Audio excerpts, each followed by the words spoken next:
so much. Is it on? Okay. Good morning. Oh my God, yes. So, is it cold?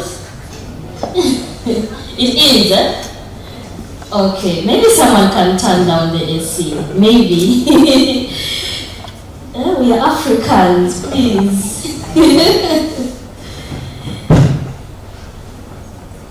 So, I'm going to talk about,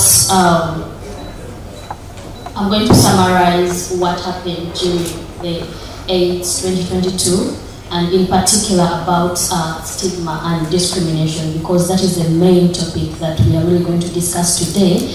But also it is one of the things that kept on coming up from yesterday's discussions, both from the panelists and also from the speakers. So when we say stigma, below we have around 3 definitions that are coming in from different people. And the first definition is stigma is an attribute that is deeply discrediting. If someone has been stigmatized, you know, they feel discredited because of the act that has been taken place.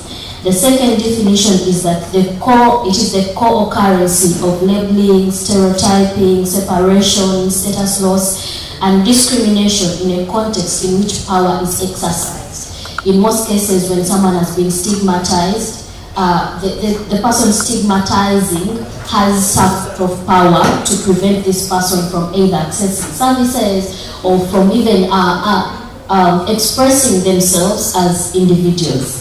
And then lastly, stigma functions at the intersection of culture, power, and difference. So stigma and discrimination usually go hand in hand. Like, one is a result of the other. Stigma is the negative stereotype, and discrimination is the behavior that results from that negative stereotype.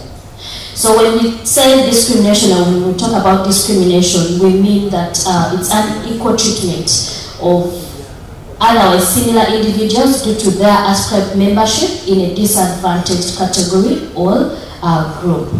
For discrimination to take place, the discriminated individual or group must be treated unfavorably compared to others or compared to another group. So there should be some sort of similar, you know, or some sort of way that people should be taken or people should be associated with. But when this diverges from a certain individual or a certain group of people, then that is what we are referring to as discrimination. So you may be wondering, why are we really minding about stigma and discrimination, like since yesterday and the whole day today? So we do mind about stigma and discrimination, especially if that is related to HIV, because if it is not dealt with, if it is not worked upon by 2030, those are just like 8 years from now, we will have, or we will lose around 440,000 people. I mean, this is a number that you may look at and be like, yeah, that's a number, but these are people that we are talking about. It could be me, it could be you, it could be a relative, it could be a friend, it could be your child. So in case we don't do something about stigma and discrimination, we are going to lose such people. And then also, we cannot achieve global or regional or national HIV targets unless we address stigma and discrimination, because it will affect, and it does affect, the way people receive services and the way they respond to treatment. And then experiencing stigma and discrimination is a negative experience that is very detrimental to mental, physical, and the quality of life that one is going to live. Trust me, to some of you that have experienced it, including myself, it is an experience that you do not want to experience again, or you don't want a loved one to really experience in their lives. And then it can definitely lead to depression, social isolation, decreased condom use, delayed HIV testing, less attendance at health facilities, and also reduced adherence to ARV medication. And we all know that if all these things are not met, we cannot meet our goals of 95, 95, 95. So what then? I mean, we've known what stigma is. It is happening in the world. It is happening in Tanzania. what is IAS doing about it? What are the other organizations going to do about it? So there is a very strong global commitment to eliminate HIV-related stigma, and indeed the IAS is doing something about it through the Heart of Stigma. We all have these balls on our tables, right? Okay, so on the ball, at one side it has IAS, but then at the other it has hashtag the Heart of Stigma. So through getting to the Heart of Stigma project, the IAS seeks to facilitate effective and sustained change to reduce HIV-related stigma at scale, but strengthening the global and localized evidence base and catalyzing communities to practice by engaging diverse stakeholders. We cannot do it without involving every stakeholder that is needed to be involved. And then stigma and discrimination has also been recognized by UNAIDS as one of the major impediments to the HIV response. And then it was also identified at the 2022 International AIDS Conference as a cross-cutting major challenge in ending AIDS as a public threat. And then it is imperative for policymakers, funders, communities, healthcare professionals, and individuals to work together to mitigate and reduce stigma and discrimination in order to end AIDS as a public threat. As said earlier on, if we are to do anything around stigma and discrimination, it will call upon all our efforts, whether a policymaker, or a health worker, or a caretaker or guardian, or you're the individual receiving care and treatment. It will ensure that all our efforts come together for us to ensure that we end it and we contribute to our targets in 2030. So I will request each one of us to get involved. If you're here and you're not a member of the IAS, I'll request that please join the IAS network. There are so many benefits attached to being a member in the IAS. And if you have questions about membership, please you can reach out to Joanne and Laura, myself and Kenneth.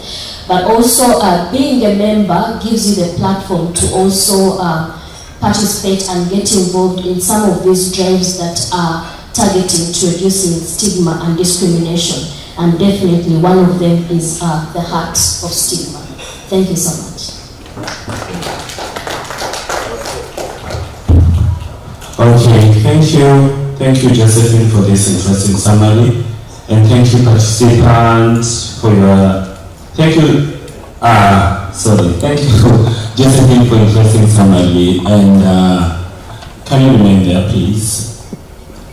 And now I would like to invite participants, if you have any question to Josephine,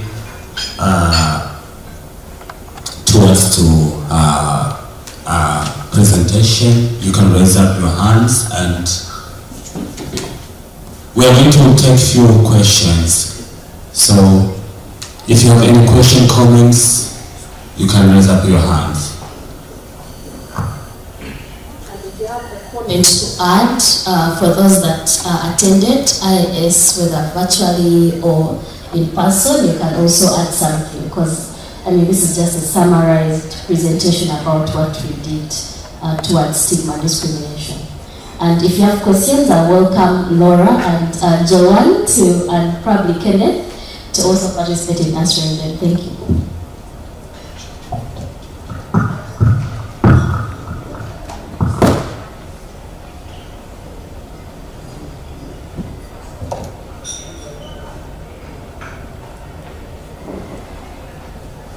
No question. That means I was too good or I wasn't too good.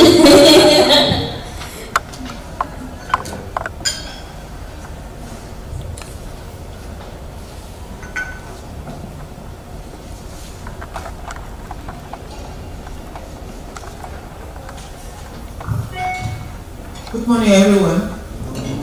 And thank you very much for presenting such succinct and good summary.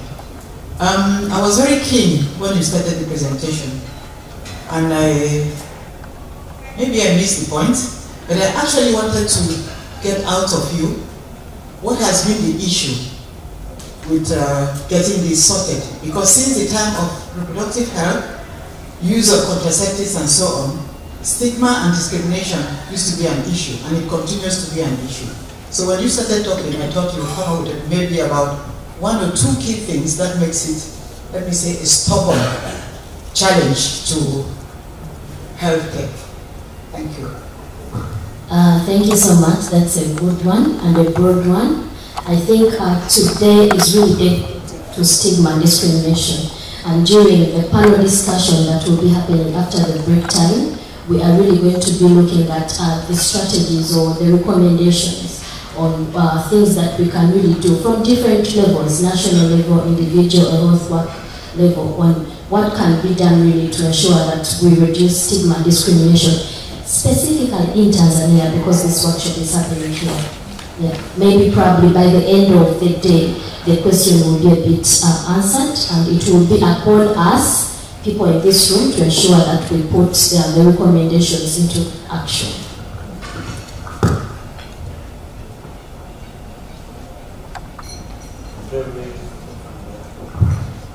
Okay, thank you for the nice summary. My name is Dr. Evans Ngei. I work in Tanzania. I was the participant of the AIDS 2022 video, and I want to just give a summary on the topic you have just summarized.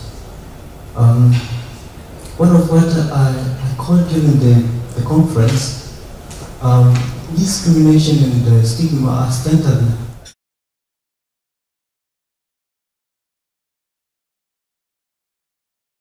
For that introduction, I will just go straight to the presentation. Also, thanks to Josephine for giving us that introductory summary about stigma. I think it has contributed in making my work a little easier. So today I will just be talking about internalized stigma among people living with HIV.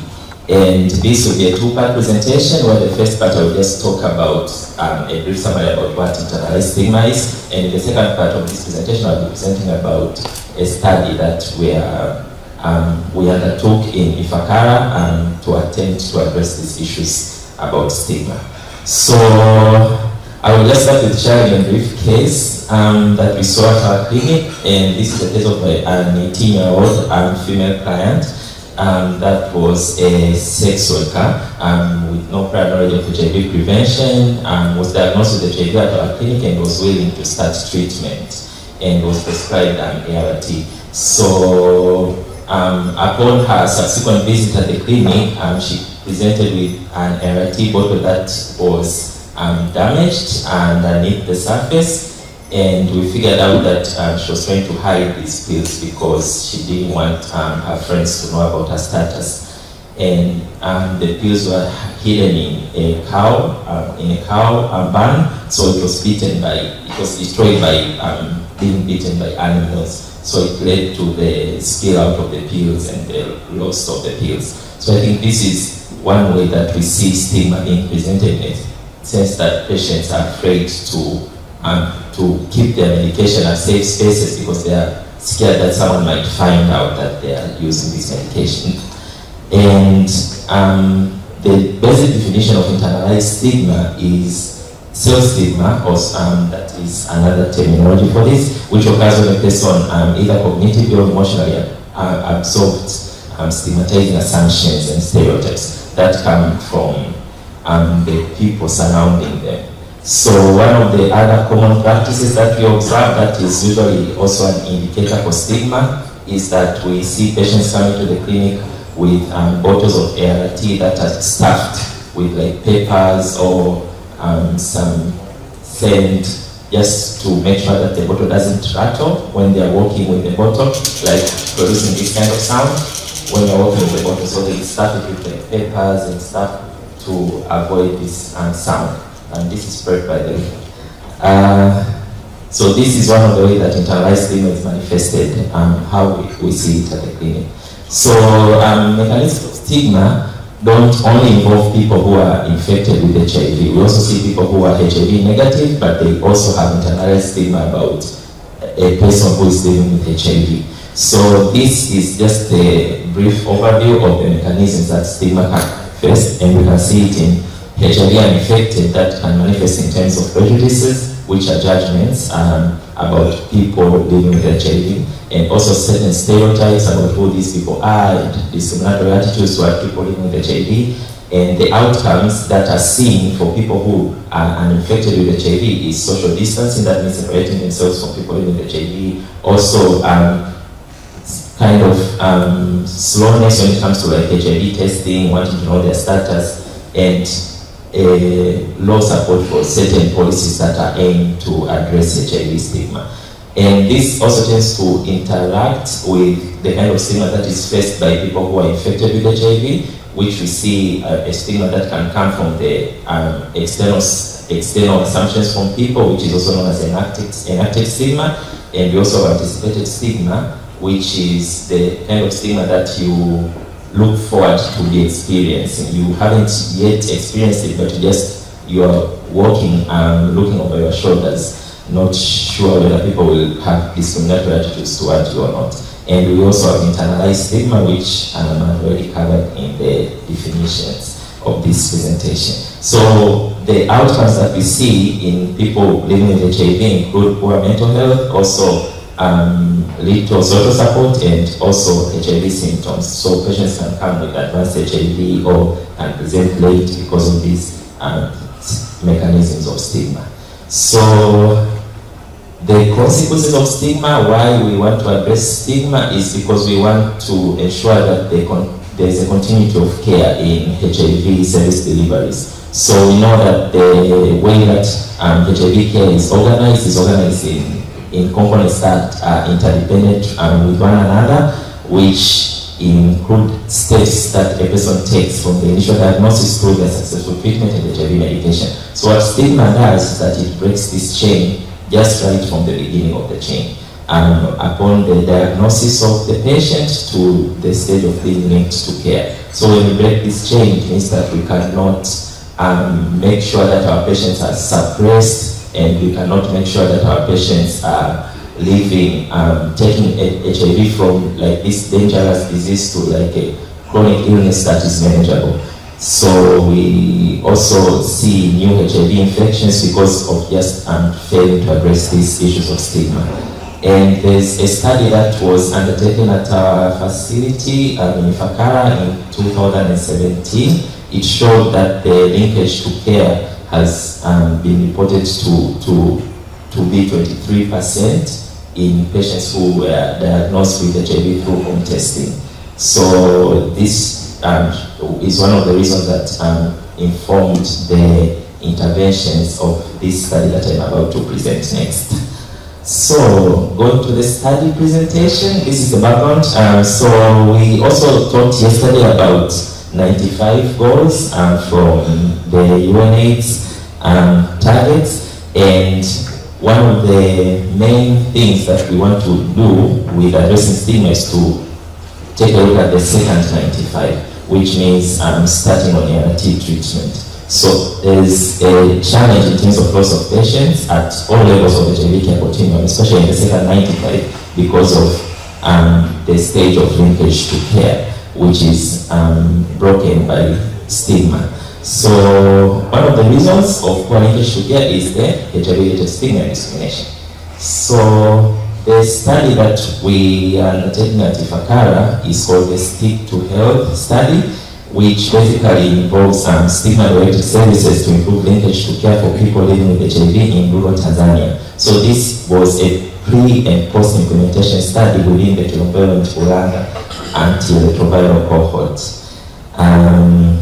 The summary of this study is, I'm using this model to summarize this study. I think the researchers in the room are more familiar with this, so in case you don't get any terminology, feel free to ask me during the question and answer session.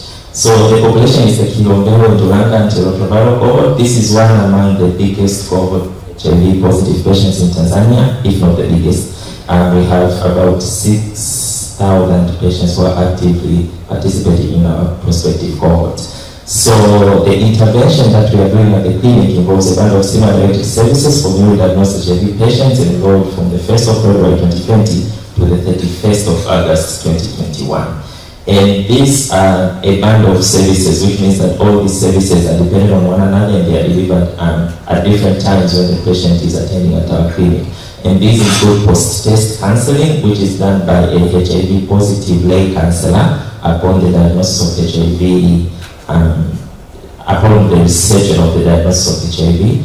And one of the aims of doing this post-test counseling is to also assess the levels of stigma and discrimination and depression also through questionnaires, which include the PH29 questionnaire to assess depression and the Glaser questionnaire to assess the stigma.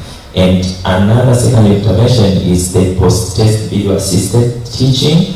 So this post-test video-assisted teaching is about a 10 minutes video that is usually shown to a client who is newly diagnosed with HIV at our clinic. And this video is, I won't share the video because of the time, but basically the description of the video is that we have a person who is HIV positive talking to other people who are also living with HIV, discussing about issues of stigma, positive living with HIV, and the importance of taking your medication, and also showing about the daily activities of a person with HIV that are normal just like anyone else, and to create like this common and relatable story that anyone with HIV is able to live a positive life just like anyone else.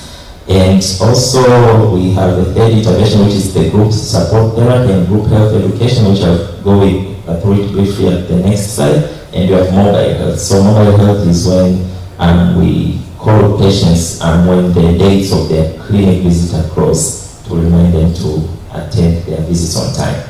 So I'm going to the third part of the group support therapy. So the group support therapy, the way that it's organized in daily sessions that are delivered from Monday to Friday with different topics in each day and date. So these are organized, the visits are organized in a way that it doesn't interrupt the clinic visits of the client. So it means that when the client comes on Monday, for example, for the first session, they will come for the second session when it's the appointment date of the next drug refill, to make sure that the interventions don't interrupt the client flow, because this might also be having an issue with compliance to participating in these interventions. So the things that I discussed during the first session include how to integrate the diagnosis of HIV in one's life, which we talk about the issues of what is HIV and what is AIDS. In the second part of the group support therapy, we just talk about how does someone picture HIV from their own understanding. So this is organized in a way that to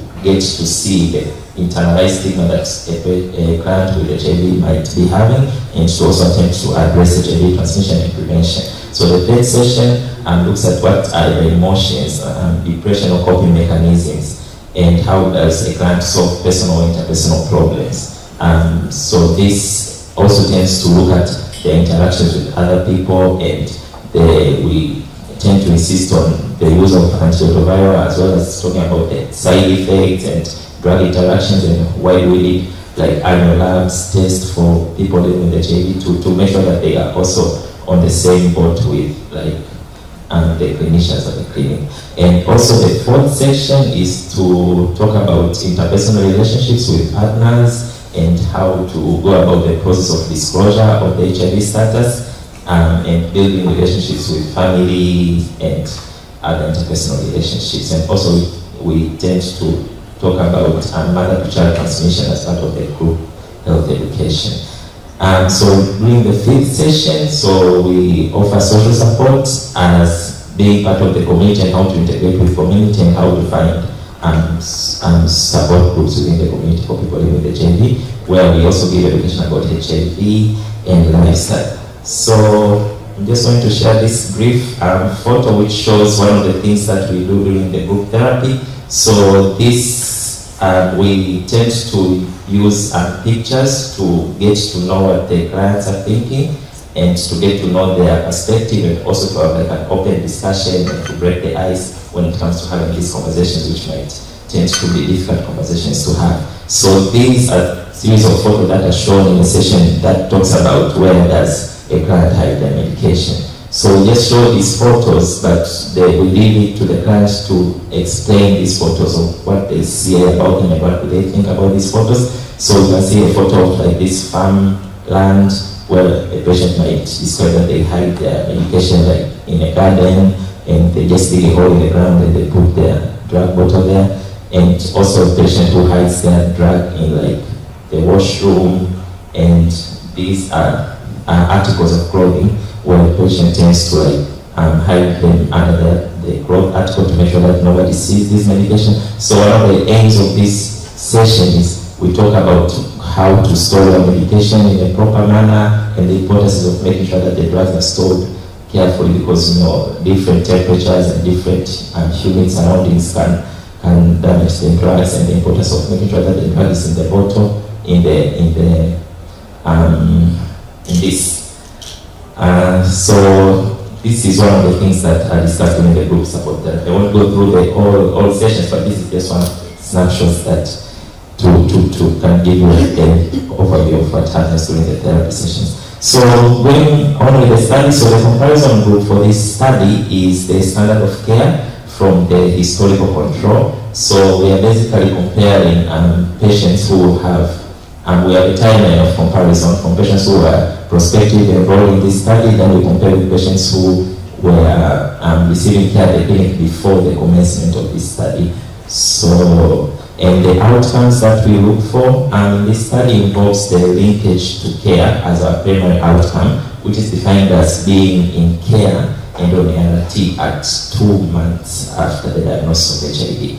And our secondary outcomes include retention to care, which is defined as presenting for the first viral load control at 6 months after the initiation of ART, and viral load suppression, which is defined the viral load of less than 400 copies at 6 months after the initiation of antiretroviral therapy, and the improvement in stigma and depression scores. As I say, we do the prostate cancer, which involves the PHQ-9 and the Vargas stigma scale. So we also do it at the end of patient participation in the study, and then we try to compare the scores to see if the intervention has any benefits in terms of reducing the stigma and depression for these kinds.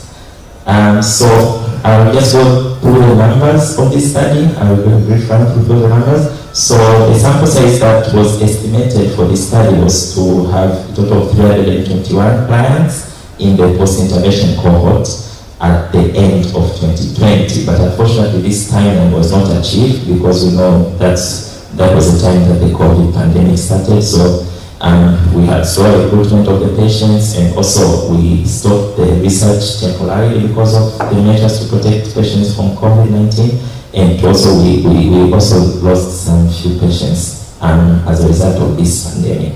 So due to this, one of the things that we did was to extend the recruitment period for about 5 months to allow us to reach the numbers that we needed for the study. And so the study was extended for 5 months after that. So it was like in May 2021 that was our end of the recruitment period. So newly diagnosed patients at our clinic during this time of the study period were about 520 patients. So these were the patients that we assessed in terms of inclusion and exclusion criteria to attempt to recruit clients. And the clients who were excluded from the study were about 118, which is approximately 23% of the total patients who were there. The reason that patients were excluded included patients being hospitalized, and patients who are less than 15 years of age because they couldn't consent to the study, and patients who are not enrolled at our cohort in Kirako, and patients who are too ill to participate in the study. So these were excluded from the study. So at the end, we had a total of 402 patients, which was about 77% who were included.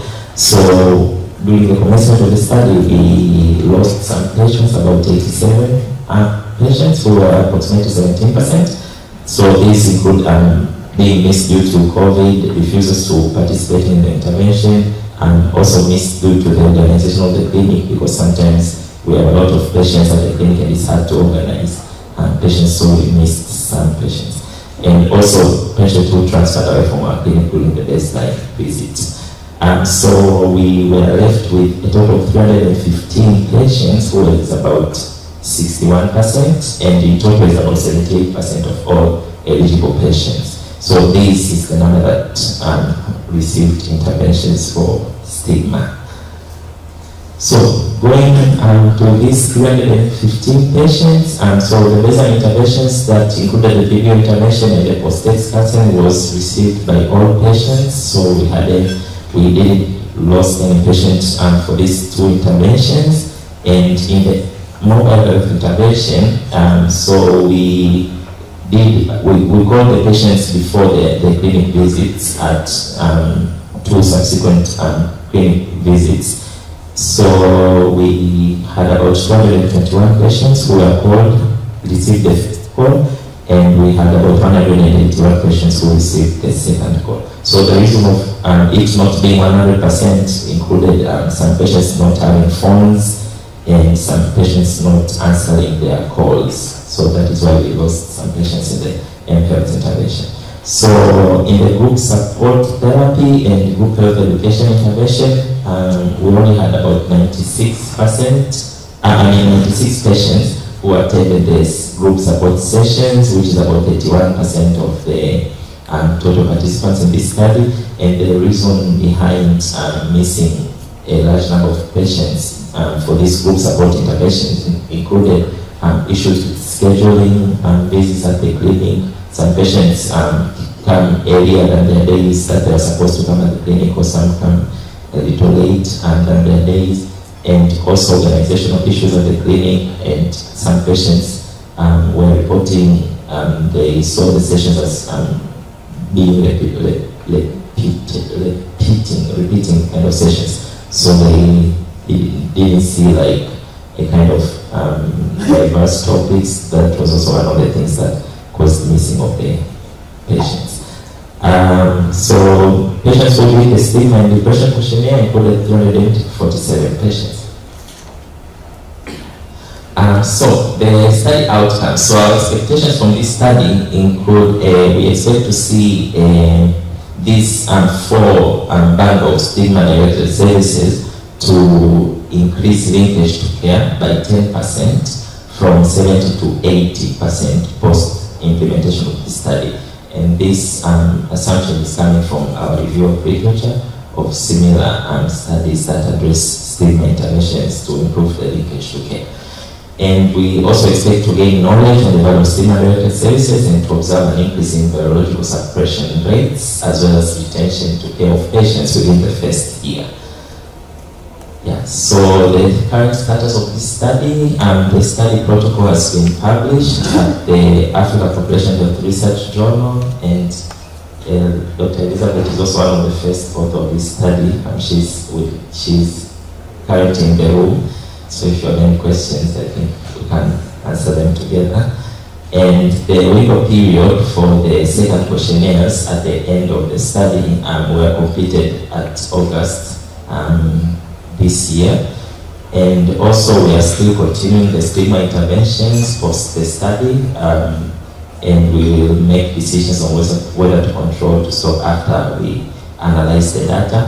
So currently we are analyzing the data and we are writing the manuscript for this study. So thank you. That's all.